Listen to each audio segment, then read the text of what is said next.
that America stole Mexico,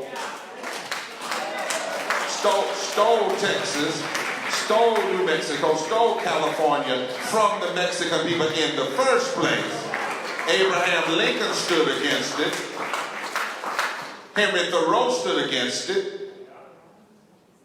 Until we tell that truth, that all of this that we see is built on a lie. And ever since that, what has happened to our Mexican brothers and sisters is they have been used as pawns of division. They've been used to uphold the American economy, and when we get through with them, we throw them away. In World War II, when we were in war, they had an Operation Paso that went over and grabbed all the Mexican people they could to fill the jobs of the white men that were in the war. After that, they had Operation Wetback, led from Eisenhower. Trump ain't the first one. What Trump is doing is nothing but Operation Wetback without the name. That's all it is. And 1 million of our brothers and sisters were deported. Never should have happened to them, violently. Many of them were put in ships that floated down the Mississippi River like slave ships that came across the Atlantic Ocean. And we who are black and we who are white have to say, you're not going to isolate this community anymore. And that's why we must do more. Thank you. And we must rise together. Now, for those who hear it online, we want you to know there are many, many other stories and reasons why people are organizing to build power, and we're registering people for the movement who will vote, building power and change the narrative. Take a look at some other stories, those here and around the nation. These are people that are mobilizing in that 140 million.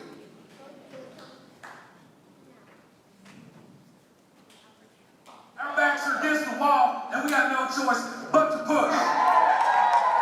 Well, before you come down here and cast stones and glass on them, walk a mile in the shoes for me. 1 out of 16 people in Aberdeen are homeless. A lot of people are young. That's something that's... In this camp? Yeah. So they were done yet? Yeah, between 18 and 35. It's probably the largest demographic here. No health care. Over there is a memorial cross where my younger brother died. It's when he had a heart attack or a stroke due to freaking pneumonia that he couldn't get to the doctor in time. But we kept trying to get him up there, and every time we sent him up there, they sent him back with no antibiotics. Gave him a couple ibuprofen and said, oh, you get better. That's how they treat people down here. He ended up having pneumonia so bad that it caused so hard it caused a stroke. Another thing to open your eyes to this area down here, when men get out of the service, we're overqualified for job. What is overqualified? What is it? That's their polite way of saying they don't want to take the risk to employing you. We were in charge of $1 million machinery, guns, everything, but we can't cook a burger, wash a car, And you want to. just to work. Just to work. Get back into society, man. I worked 41 years in the coal mines. I have black lung, and it's just unfathomable what these poor coal miners have to go through in order to get what they have worked for and deserve. My name is Pamela Operation from Hines County, Alabama, and I live in a mobile home with my 2 kids.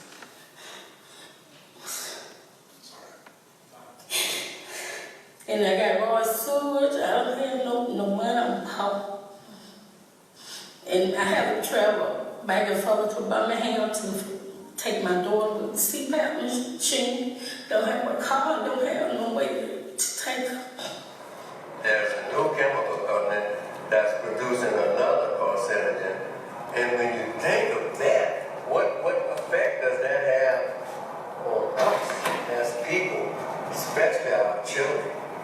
But in our community, it's amazing the people who just started dying of cancer. That became a big fear.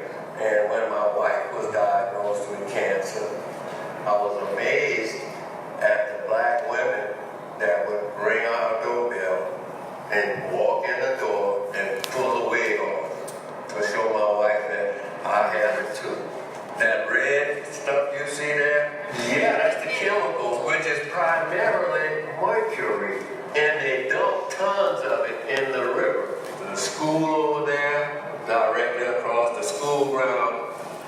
tried to get the government to test that, the earth, the soil in the playground, and they refused to do it.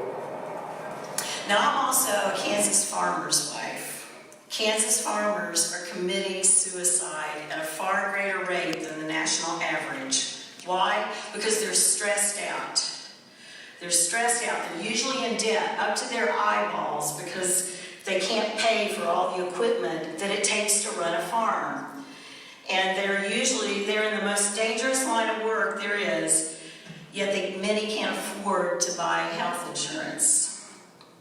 We have no hospital. We are in a food desert. We have one grocery store for the whole county. Our neighbor, my husband's uncle, still drinks pond water self-treated with chlorine. He had to have a kidney removed at age 64. And the year before that, his wife died of some unknown cancer. We started in a land Homo Indian colony, which when you enter the reservation, before you enter the reservation, it says hazardous area. Enter at your own risk by the county lake at Clear Lake, California. They've been mining mercury since 1957 and have left it open with heavy metal leaking into the water and the land. They stopped fishing in the 1970s and have a high rate of cancer in the community. I worry because I have family, not only just my family there, but the indigenous people in the surrounding communities that are being affected. We talk about healthcare. We talk about worrying about the environment, but yet when they're allowing open pit mines and letting it leak into the land, into the water, the high rate of cancer and the high bills of health is going to continue to raise because of corporations and greeds and politicians that don't want to listen. I'm 46 years old. I've lived in poverty here in West Virginia every day of my life. And I'm working. I am working poor with a bachelor's degree. I'm doing the best I can with what I have. I'm here today to share my daughter Venus' story. Venus discovered a small lump in her breast and she wasn't insured. Venus had to be approved for every prescription and every piece of medical equipment that she needed. I'm standing here today in solidarity with the Poor People's Campaign because no one should have to bury their child in America because they don't have health care insurance. This is not right. Following that breaking news in Albany, where a large group of protesters have moved into the street. Washington Avenue between City Hall and Lark Street closed down. Protesters from the Poor People's Campaign of Indiana. 2 o'clock on the East Coast, 2 o'clock in the middle, 2 o'clock on the West Coast. A wave that historians tell us has never happened before. All over the country, you see them? All over the country, people of every different race, creed, and color. And we're taking that video and showing it to every major media outlet in this country. We're going to the editorial board, we're saying these are the stories. You all have got to get off of it, and you have got to stop showing the tweeter-in-chief every night and not showing the people who are being hurt by the policies before him, the policies that he's enacting, and those in the Senate and other places that are continuing to be challenging both political parties. Did you see the first person was from Appalachia? Yep. Did you see that? Appalachia's coming together. Did you see Louisiana? Down in a place called Cancer Alley, where right now they got 1 billion gallons of acid water that they're talking about spraying up in the atmosphere to get rid of it and let it fall back down on the people. Did you see Kansas? A white farmer. This is what is about this movement. People are coming together that folk don't expect. A white Kansas farmer saying farmers are committing suicide. And we're showing them that the people that have been playing the race card and doing voter suppression and attacking immigrants, those same people, when they use that stuff to get elected, once they get elected, they turn around and hurt white farmers. They hurt white people. They hurt everybody in policy. Did you see the mother who lost her child in Alabama? But what you don't know is her child died for the lack of Medicaid expansion. But the majority of the people in Alabama that are not, that don't have health care are white poor folk. And they're coming together now, black and white. Did you see that? Did you see the last one? What was that at the end? Did you see the native 400 tribes That was the Apache Nation from Arizona, my friend. They're coming together. They're organizing. And we got to understand our connection to them. We can't fight any longer in these silos. People fighting racism over here. People fighting against poverty over here. People fighting against ecological devastation over here. War economy over here. And immorality in our religious values over here. And everybody being separated. That is how they win. Those who continue to play us against each other. And this campaign, as Liz often said, is bringing folk together. And people are ready. They're not even ready. They don't want another organization. They want an organism. They want a movement where folk can come together. And it's happening all over the country. Did I miss any city that was up there? Did I miss anybody that was on that film? And there's so many more unlikely allies. People who've been pitted against one another are finding their way to one another. And they are rising up.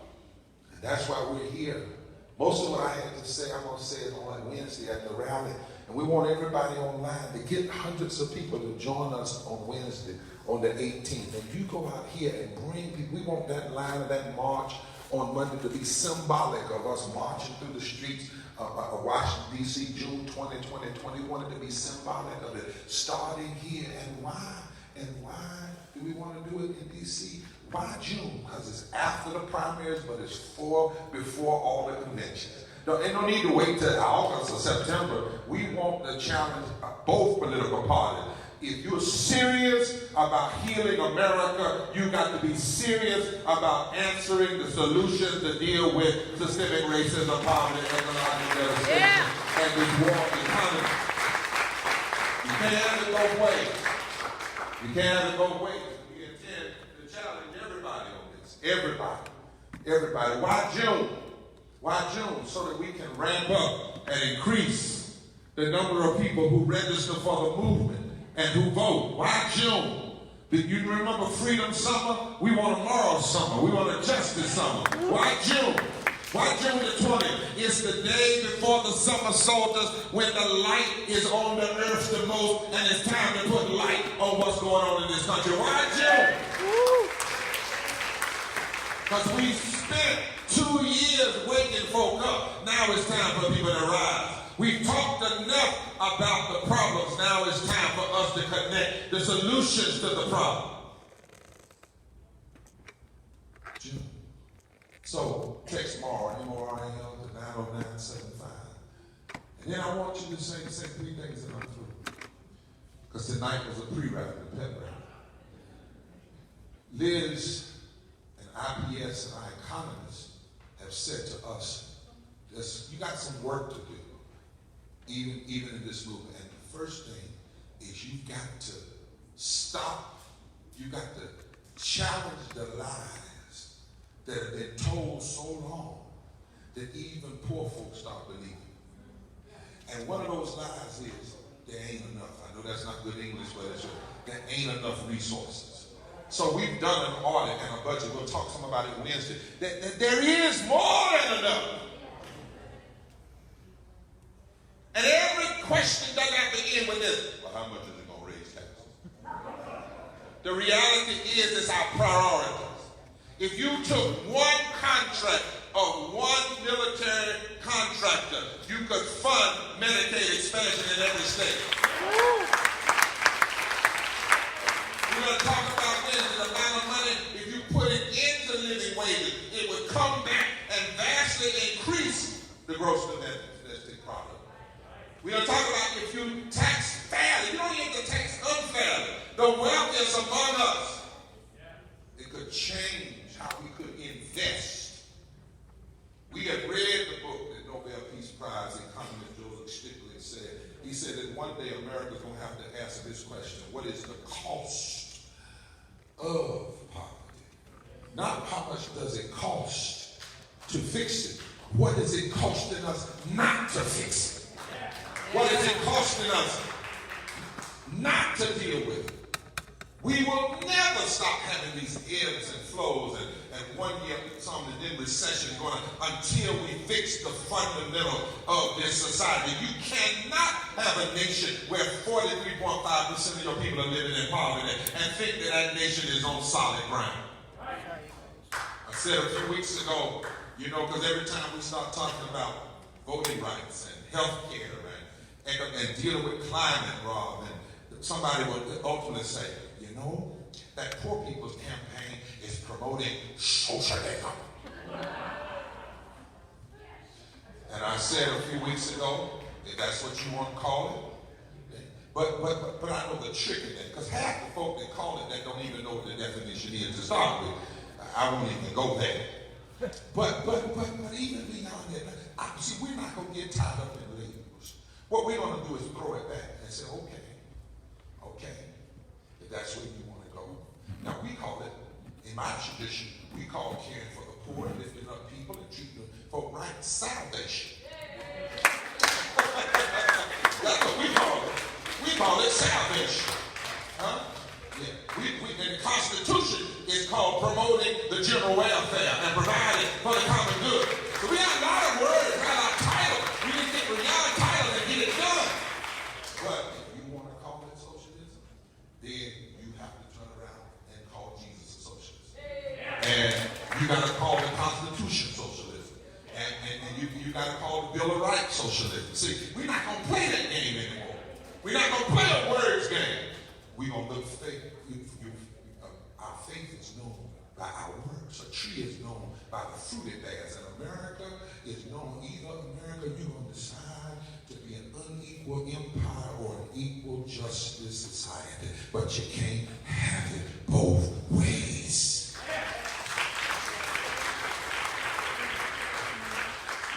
And so let me deal with that first line. Somebody say scarcity.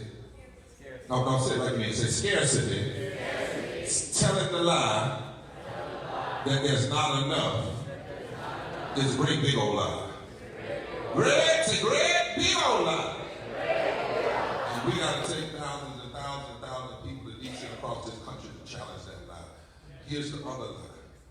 We say we must do more. See, sometimes you can listen to Goliath too long. You can listen to your adversary so long, you make your adversary bigger than life. Now, I don't go by this theory that Trump is the beginning of the problems in America, nor that his not having him in office would end the problems, because I understand the complexity of it, but he is a symptom of a problem. And part of that is, for the last 40 years, we've really pretty much eradicated the issue of poverty, dealt with in the public square. And the same is true with racism. We only want to talk about racism when it's some group like the Klan or some mass killing or somebody calls them by the N-word, and we don't want to deal with racism. But I think right now, the most racist person that engaged in systematic racism in the government right now is not Trump. It's McConnell. Because if you look at the policies that he's pushing and the things he's blocking, that's what racism ultimately is. But sometimes people talk so much. There's a lady that wrote a book, her name is Nancy McClain. She says, take 2 weeks off for Trump. Take 2 weeks off focusing on Trump. You kind of know what he's going to do. So by now you ought to understand. They don't need to act like surprised every week. Oh my God, what did he do that? And do some real examination of our own power.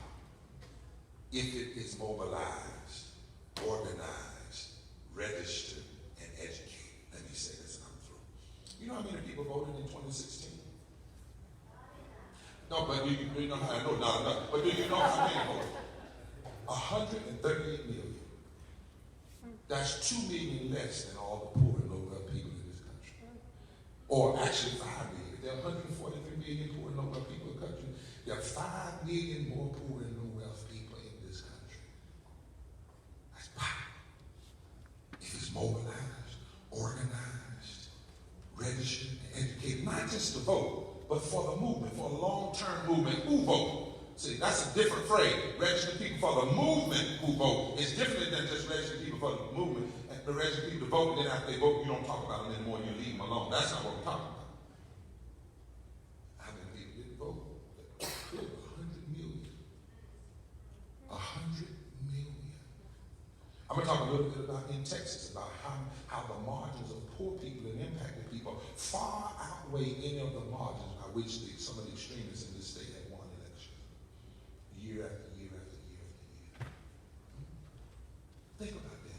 143 million poor and low people and only 138 million voters. We have to stop even saying that folk won in 2016. They did not win. They cheated. They lied. They scammed. And then we have to say some of it belongs on us not doing enough. You can't run from that. 78,000 votes in 3 states is the difference. In my own state, 500,000 eligible, already registered African Americans stayed home, and another million white people. Another million white people. And Trump won by less than 150,000 votes. We must do more. We must do more. And not just for the ballot box, but we got to do there to show our power there, and then show our power in the streets and in the streets. We must do more. Now, Mavis Staples did a little song. And Mavis Staples said, look, she was reflecting on Nina Simone. Musicians, y'all can come on up a little bit. I'm not going to sing, but come on. And she said, it's not the rising, it's the waking. Now, I love the phrase, get woke. But every now and then I want to say, get up. Not just get woke and get up. Rise. It's not the waking, it's the rising. And she declared that what has to happen is a rising. And this tour begins towards Washington, D.C. on June 20, 2020, right here in El Paso. The rising begins. The resurrection from the policy death and the physical death begin. All over the nation, people are rising to build power, rising to change the narrative. They're standing up all over this country to say, look, we got enough resources, but we got to rise. The only way it's going to happen, we got to change the moral conversation and the moral integrity of this nation. All the things we want will not happen without a movement. They never have, and they never will. And so black folk and white people and brown people and native people and Asian people, it's rising time.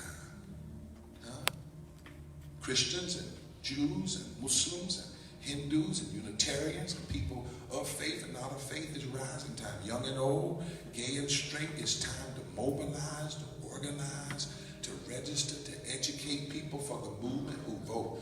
And we began in Texas and end in Tennessee. Think about that. We began in Texas, El Paso. We end in Tennessee with Memphis and Mississippi coming together. And then a few weeks later, we're in Washington, D.C. 278 days. Start a ticker, y'all. Put it on the line. 270 days from tonight.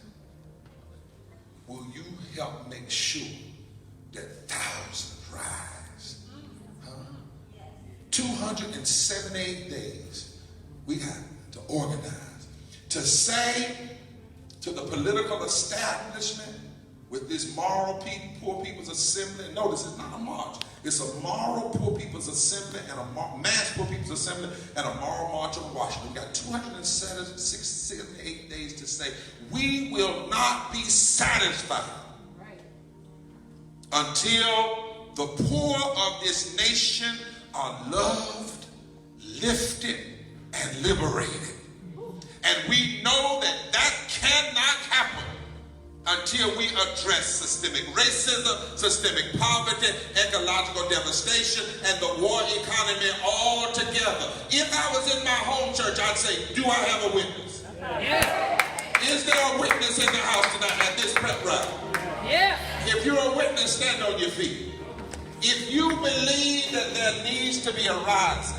Now, I come from a strange, crazy tradition of prophetic Christianity. I'm prophetic Christian, and I honor all the traditions. But let me tell you something I learned. Come on, y'all. You say, yeah, Reverend Barber, you know, we're here tonight You know, people gonna say it's impossible. Nelson Mandela said, everybody says things are impossible till it happens. Huh? You know, when those 4 girls were killed in that church in Birmingham, they were killed after Birmingham was desegregated. That's why they were blown up. And the Birmingham March didn't begin but with 56 people. The first one. 56. 56. We've got to remember that history has never started with masses. It's always started with a remnant that stays at it long enough to draw the masses. You know why that March on Washington happened? Because they were organizing in 600 cities. It wasn't because Dr. King said, y'all come to DC. There were small groups of folk organizing in 600 cities around this country. We need every city to fill a bus. Just one, but every city, every county, every church, just a bus. Or a bus load on a train. I come from a strange tradition where one day there was this great big 9-foot tall giant and a guy just organized 5 rocks. He didn't even have to use all of them. He didn't organize 5,000 rocks. He organized 5 rocks. He said, I got one for you and your 4 cousins. I come from a strange tradition where it says the mustard seed is small, but when it grows up, nobody thought we'd have 43 states organized in less than 2 years and 38 million people redoing our tweets and thousands of people. I come from this strange tradition that says, look, you can take 12 folk and one of them be a backstabber. Just 12. And if you move right and love right and talk right and help people right, sometimes in one day, that 12 can go from 120 to 3,000. How many of you believe that's still possible? See, can y'all organize El Paso? Can y'all get the word out all over Texas and help us now? You don't have to do it alone because people are listening now. We're going everywhere. Let's do this, y'all. Let's have a transformative generational event. The Congress did it, started on the policy. Now let's make the policy live by deciding we ain't gonna talk no more so much about what other folk gonna do. There comes a time in your history, you got to decide, what are you gonna do? That's right. And there are more of us. They just gotta be waking up. They're dry bones. They just need to be waking, shaking. There's an army rising. There's an army rising. And we gonna do it together. Tell your neighbor, say, neighbor. No, look at me real good, say, neighbor. You got to do this with me. Say, we had more. Say, we got more right now than Jesus had. We got more right now than David had. We got more right now than Harriet Tubman had. Y'all understand what I'm trying to say? We got more right now than Cesar Chavez had. Cesar Chavez didn't start out, was about a group maybe smaller than this. Am I right, Fernando? Cesar Chavez, when he took on. But it's always when a few decide to make it better for the many, that many of the many hear the call. Let's call them, y'all. Let's challenge these political systems. And it's already working. You hear the candidates now talking about poverty. They weren't talking about poverty before. They weren't talking about systemic racism. I heard today that Cory Booker and Omar introduced a bill that says everybody that wants a job, we're going to get a job. That's an idea that goes all the way back to the original Poor People's Campaign and Franklin Delano Roosevelt. I'm telling you, all we got to do is stay with this. And we may not see everything in our lifetime, but we'll see a beginning of something that will change things for a lifetime. Come on. Come on. Rise. Rise. There's an army. Rise. See you Wednesday. All right. Yeah. Woo.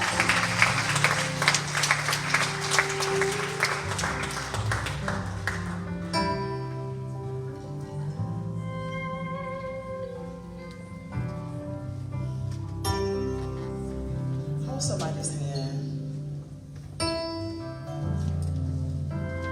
same energy that we started out with.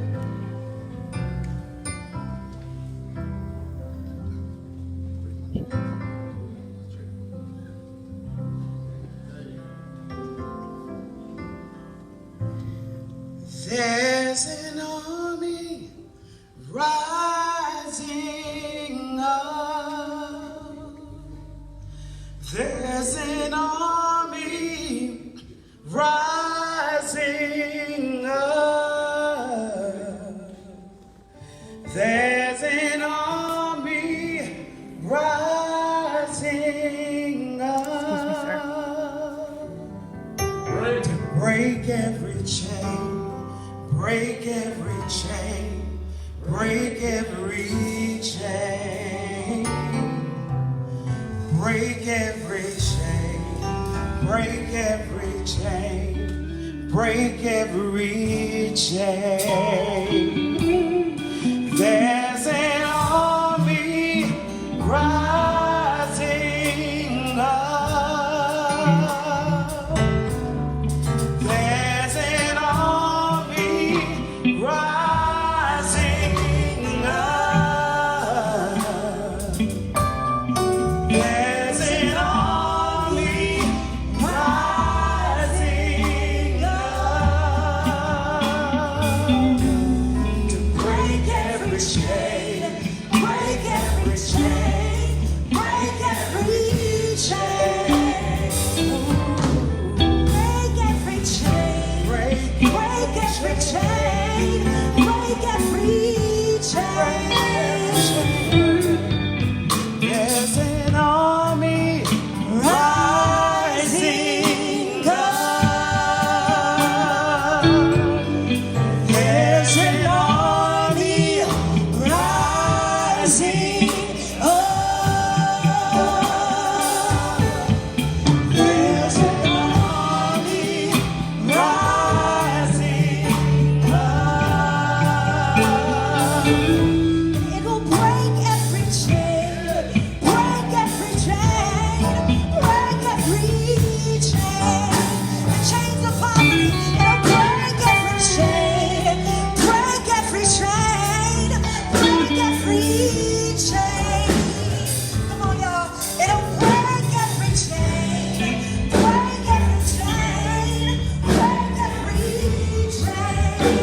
One more time. It'll break every chain, break every chain, break every chain. It'll break every chain, break every chain, break every the chains of poverty, the chains of discrimination. Break every chain, break every chain, break every the chains of inequality, the chains of racism. Break every chain, break every chain, break every chain. Break every chain, break every chain, break every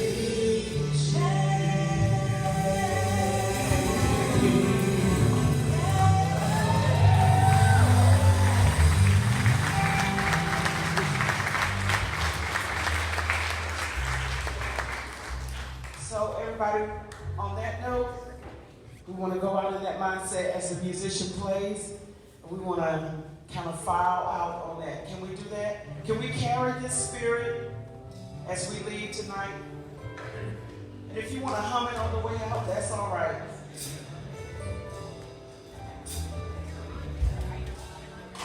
We love you all.